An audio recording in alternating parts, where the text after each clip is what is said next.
ناظرین السلام علیکم۔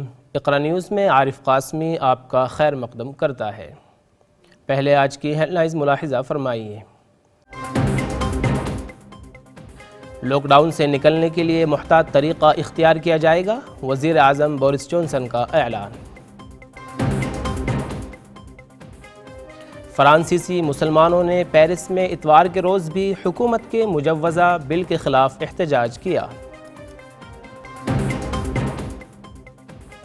متحدہ عرب امارات نے اسرائیل میں اپنے پہلے سفیر کی تقرری کا اعلان کر دیا۔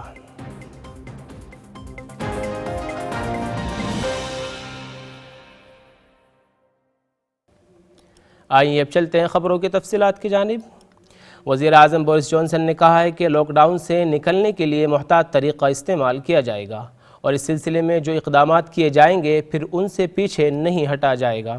وزیر اعظم اگلے ہفتے اس سلسلے میں ایک روڈ میپ پیش کریں گے۔ انہوں نے کہا کہ ممکن ہوا تو ہم تاریخوں کا اعلان بھی کریں گے۔ تاہم وزیر اعظم نے خبردار کرتے ہوئے کہا کہ وبا کے زیادہ پھیلنے کی وجہ سے فیصلے میں تاخیر بھی ہو سکتی ہے۔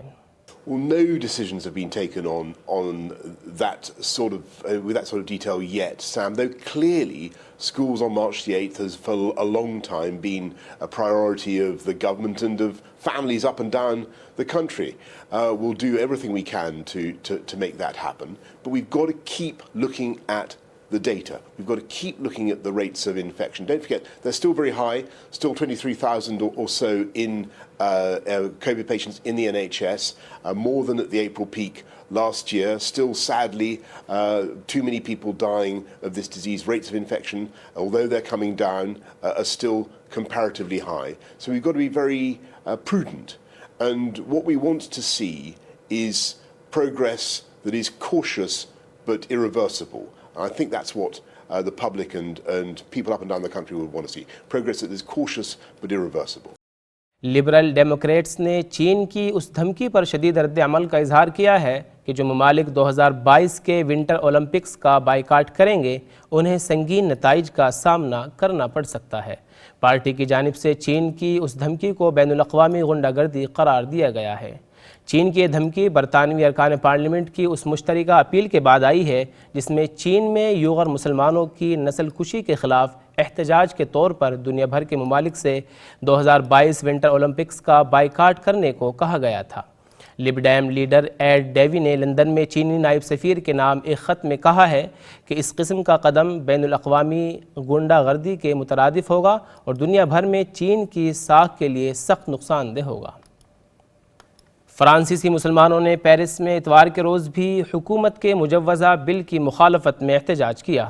مظاہرین نے مطالبہ کیا ہے کہ اس مجوزہ بل کو واپس لیا جائے جس سے انتہا پسندی کے خاتمے کی آڑ میں مسلمانوں کی مذہبی آزادی کم سے کم کر دی جائے گی۔ یہ بل منگل کے روز پارلیمنٹ میں پیش کیا جانا ہے اور امکان ہے کہ پارلیمنٹ کے دونوں ایوانوں سے اسے منظوری حاصل ہو جائے گی۔ ہندوستانی مسلمانوں کے دینی معاملات کی ترجمانی کرنے والی تنظیم All India Muslim Personal Law Board نے سپریم کورٹ میں دائر کی گئی ایک درخواست کو چیلنج کیا ہے جس میں تمام مذہب کے ماننے والوں کے لیے طلاق کا یکساں طریقہ متعارف کرانے کی درخواست دی گئی تھی۔ بورڈ کو یہ قدم ایک وکیل کی اس درخواست کے جواب میں اٹھانا پڑا ہے جس میں اس نے کہا تھا کہ آزادی کے 73 سال بعد بھی طلاق کا طریقہ کار پیچیدہ ہے اور صنف اور مذہب کے لحاظ سے بھی اس میں غیر جانبداری نہیں ہے۔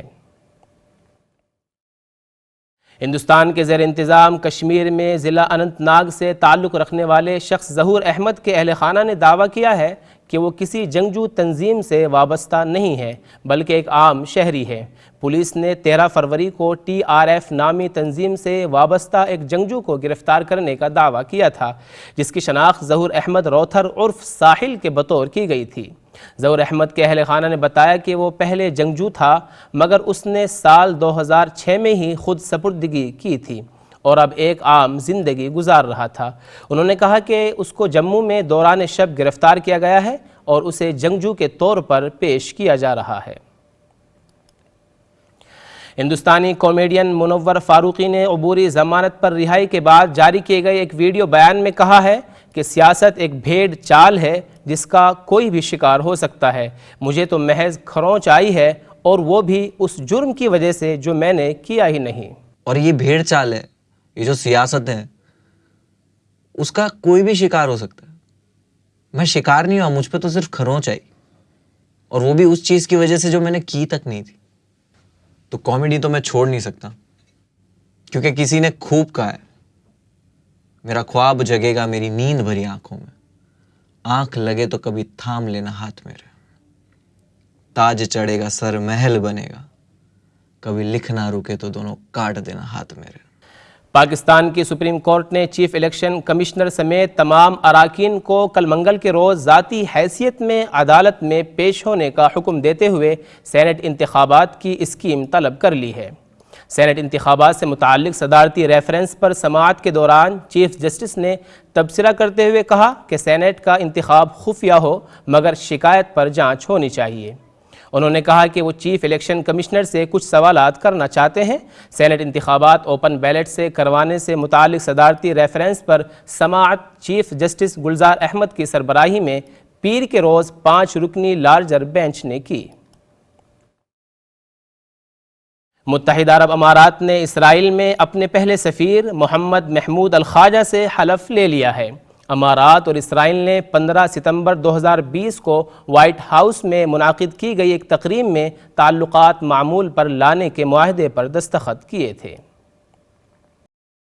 سابق افغان مجاہد اور حزب اسلامی کے قائد گلبدین حکمت یار نے امریکہ پر الزام لگایا ہے کہ وہ دوحہ میں طالبان سے کیے گئے معاہدے سے پیچھے ہٹ رہا ہے.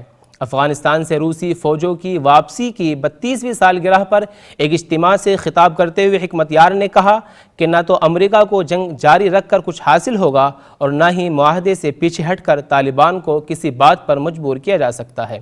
انہوں نے افغان صدر اشرف غنی پر بھی معاہدہ شکنی کے الزامات لگائے جن کے ساتھ انہوں نے 2016 میں معاہدہ کیا تھا. آج کے اسرائیلی ٹینکوں نے غزہ پٹی کے جنوب اور جبالیہ شہر کے مشرق میں داخل ہو کر فلسطینی کاشتکاروں پر گولہ باری کی. اطلاعات کے مطابق 3 بلڈوزروں اور 3 ٹینکوں نے کھیتوں اور باغوں کو رون ڈالا جبکہ فضا میں اسرائیلی ڈرون گشت کر رہے تھے.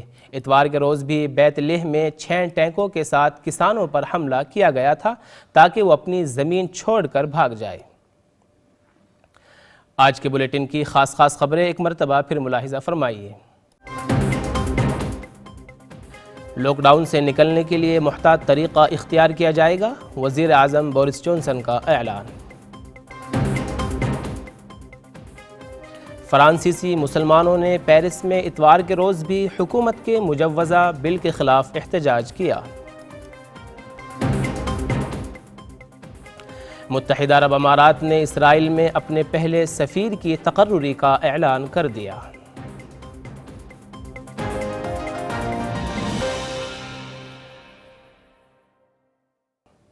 اب خبروں کا وقت ختم ہوا چاہتا ہے. اگلے بلیٹن تک اجازت دیجیے. اللہ حافظ.